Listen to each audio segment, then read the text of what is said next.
আজকের গল্প বটগাছের ভূত। পশ্চিমবঙ্গের কুরিনপুরের ছোট্ট গ্রামে একটি বিস্তৃত ধানক্ষেতের ধারে একটি প্রাচীন বটগাছ ছিল। গ্রামবাসীরা বিশ্বাস করত যে গাছটি অভিশপ্ত। তারা বলতো যে বুড়ো ভূত মানে পুরাতন ভূত নামক একটি আত্মা এর কুঁচকানো শিকড় এবং ঝুলন্ত লতাগুলির মধ্যে বাস করে। দিনের বেলায় গাছটি দূর থেকে দুর্দান্ত লাগত। এর প্রশস্ত ছাউনি কৃষক এবং শিশুদের উভয়কেই ছায়া প্রদান করে।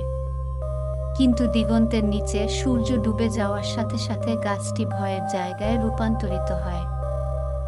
প্রজন্মের পর প্রজন্ম ধরে গ্রামবাসীরা গাছের কাছে ঘটে যাওয়া ভয়াবহ ঘটনার কথা বলে আসছে। রাতে কেউ কেউ দাবি করেছেন যে তারা মৃদু হাসি, নুপুরের ঝনঝন শব্দ শুনতে পেয়েছেন। গ্রামবাসীদের মধ্যে 12 বছর বয়সী রিনা বুড়ো ভূতর গল্প মন দিয়ে শুনত।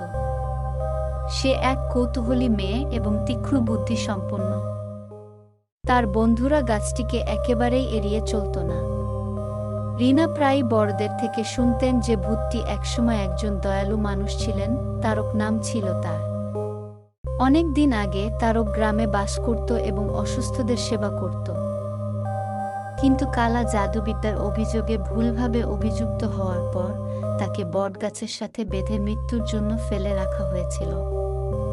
গ্রামবাসীরা বলেছিল যে তার আত্মা তখন থেকেই গাছটাতে বসবাস করত। ন্যায় বিচারের জন্য এক ঝড়ো সন্ধ্যায় রিনার ছাগলটি বটগাছের খুব কাছে চলে আসে আর ফিরে আসতে চায় না। বৃষ্টির মেঘ ঘন হতেই গ্রাম অন্ধকার হয়ে গেল এবং রিনা তার ছাগলের কান্না উপেক্ষা করতে না পেরে নিজেই ছাগলটাকে উদ্ধার করার সিদ্ধান্ত নিল। শুধুমাত্র একটি লণ্ঠন হাতে সে গাছের কাছে গেল। তার হৃৎপিণ্ড ধড়ফড় করছিল। সে যত কাছে আসছিল বাতাস বটগাছের ঝুলন্ত শিকড়ের মধ্য দিয়ে গর্জন করছিল এবং বাতাস এক অদৃশ্য শক্তির উপস্থিতিতে ঘন হয়ে উঠছিল। ছাগলটি ভয়ে ভীত হয়ে চেঁচাতে লাগল। তার চোখ একটা ছায়ার উপর স্থির হয়ে গেল। হঠাৎ লণ্ঠনের শিখা প্রচণ্ডভাবে জ্বলে উঠল এবং নিভে গেল। ভূত বলল, কে আমাকে বিরক্ত করার সাহস করে? একটি নিচু প্রতিধ্বনিত কণ্ঠস্বর ভেসে এলো। রিনা স্তব্ধ হয়ে গেল। আমি এখানে আমার ছাগল নিতে এসেছি। সে তোতলালো কণ্ঠস্বরটি হেসে উঠল। অনেকে এখানে আসে, কিন্তু খুব কম লোকই ফিরে যায়। তুমি আমাকে ভয় পাও না কেন বাছা? সাহস সঞ্চয় করে রিনা উত্তর দিল, কারণ আমার মনে হয় না তুমি কারো ক্ষতি করতে চাও। গ্রামবাসীরা বলছে তোমার সাথে অন্যায় করা হয়েছে। এটা কি সত্যি? বাতাস থেমে গেল এবং এক মুহূর্তের জন্য কোনো শব্দ ছিল না। তারপর একটি মূর্তি বাস্তবে রূপ নিল। একজন বৃদ্ধের মৃদু উজ্জ্বল রূপ, যার চোখ ছিল দয়ালু। হ্যাঁ বাছা, ভূত স্বীকার করল।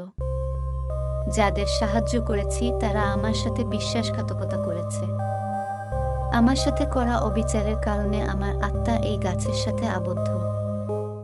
আমি কেবল চাই যে আমার সাথে যেটা হয়েছে সেটার বিচার হোক আর লোকে সত্যিটা জানুক, যাতে আমি অবশেষে বিশ্রাম নিতে পারি।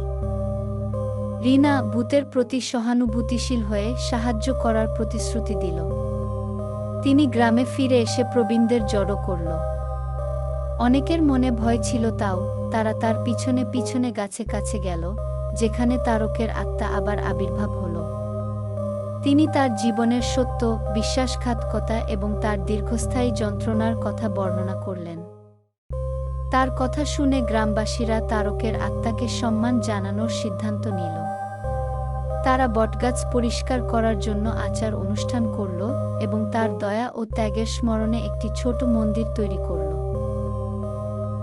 সেই দিন থেকে বটগাছের চারপাশের ভয়ঙ্কর ঘটনা বন্ধ হয়ে গেল। গ্রামবাসীরা এখন ভয় পেত না। প্রায়শই তার ছায়ায় বসে তারকের জীবন এবং দয়ার গল্প ভাগ করে নিত।